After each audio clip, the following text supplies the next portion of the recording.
Mesdames et messieurs, Charlie Chaplin vous parle et a l'honneur de vous saluer.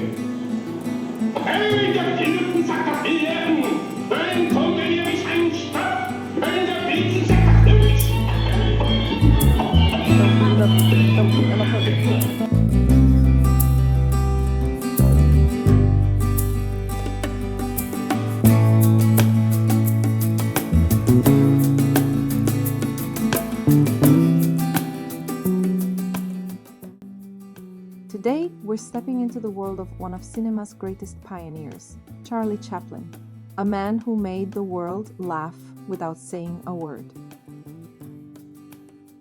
We're here in Corsier-sur-Vevey, Switzerland, where Chaplin spent the last 25 years of his life. This estate has been transformed into Chaplin's world, a museum that lets us walk through his studios, his films, and even the rooms where he lived with his family. First, we'll explore the studio, a space dedicated to his art. Then we'll head into his actual house, the Manoir des Bains, to see the more personal side of the legend.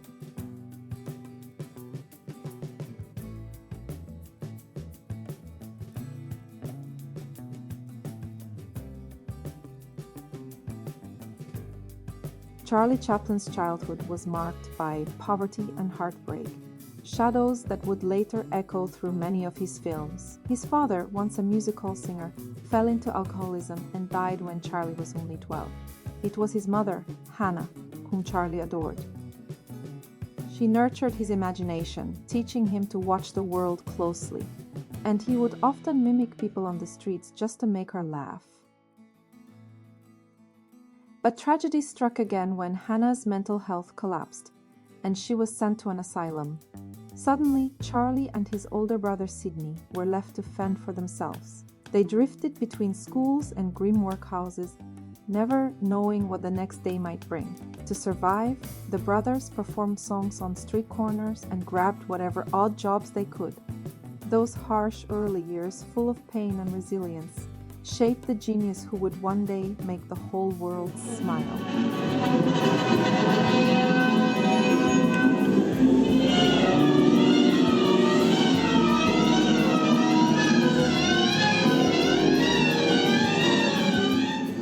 Michael Jackson deeply admired Charlie Chaplin and often described him as everything he aspired to be: a songwriter, dancer, director, and producer. As a tribute, Jackson once dressed as Chaplin's iconic tramp character.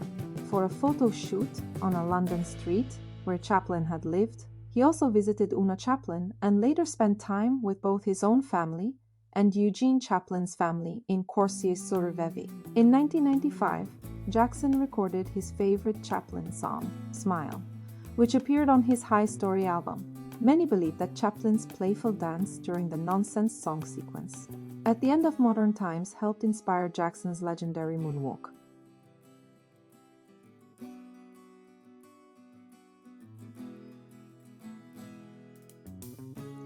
As you enter the studio, the first thing you notice is how immersive it feels. You're not just looking at glass cases, you're stepping onto the sets of Chaplin's films.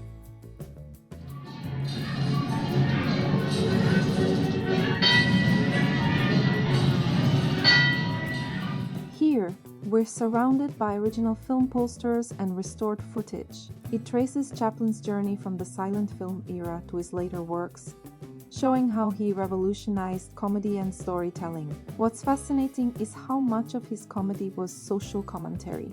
Films like Modern Times critiqued industrial society, while The Great Dictator, his first true sound film, bravely satirized Hitler at a time when few dared to.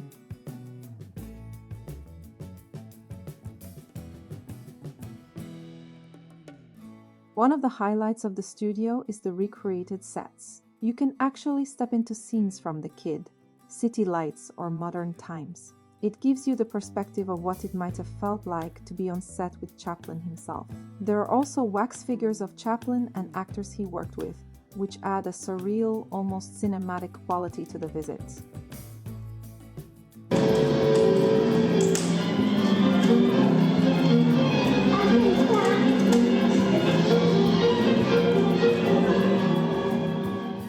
also find behind-the-scenes footage showing how Chaplin directed, wrote, and even composed music for his films. He wasn't just an actor. He controlled nearly every aspect of production.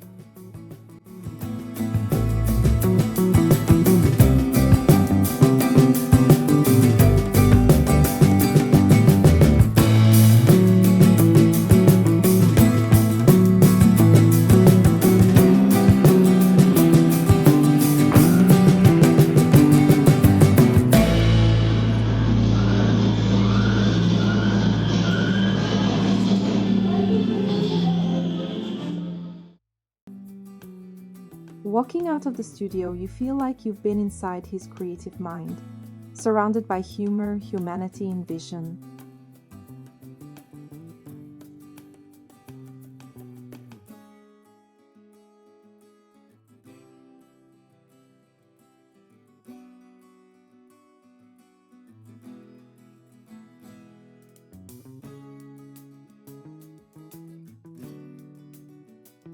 Now we move from the world of cinema to the world of Charlie Chaplin, the man.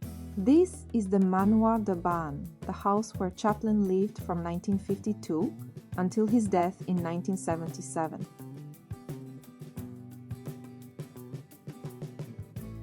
When Chaplin was exiled from the United States during the McCarthy era, he chose Switzerland as his new home. Here, on these peaceful grounds overlooking Lake Geneva and the Alps, he raised his family. We are in his study room. You see his desk, books, and personal items exactly as they were. It's here that Chaplin continued writing and reflecting long after his Hollywood career ended. Even in retirement, he was still a creator. Il travaillait depuis des années sur ce projet et entendait bien le réaliser un jour. Mais le film ne se fera jamais. Jusqu'au bout pourtant, il dira « Travailler, c'est vivre, et je veux vivre ».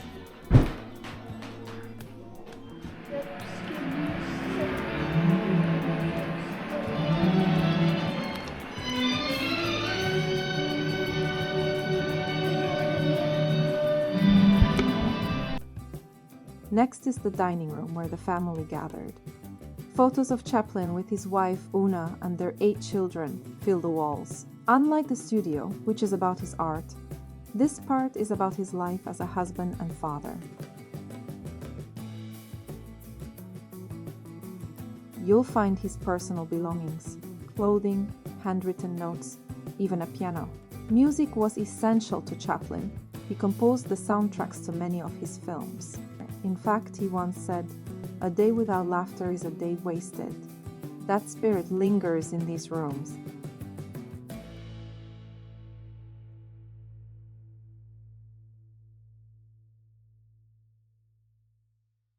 Upstairs, some rooms are recreated to reflect the way the family lived here.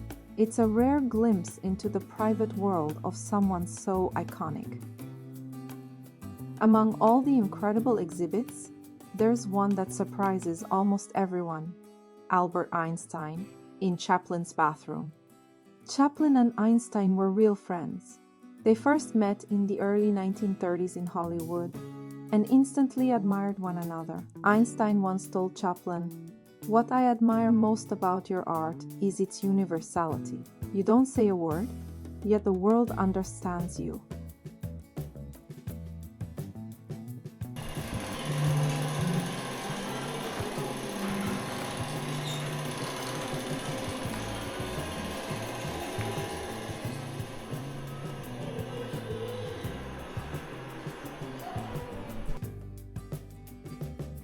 And finally, the gardens. Imagine Chaplin strolling these paths, looking out at the lake and the Alps. This landscape offered him the peace he never found in Hollywood. It was here he entertained guests and enjoyed a quieter, more reflective life. Visiting Chaplin's world isn't just about film history. It's about connecting with a man who gave the world so much joy, yet lived a life full of challenges, exile, and reinvention. The studio shows us the genius of the filmmaker. The house shows us the warmth of the man. Together, they create an unforgettable journey into the world of Charlie Chaplin. If you're ever in Switzerland, make sure to visit this place. It's one of the most unique cultural experiences in Europe. Thanks for joining me on this tour. Don't forget to like, subscribe, and tell me in the comments which Chaplin film is your favorite.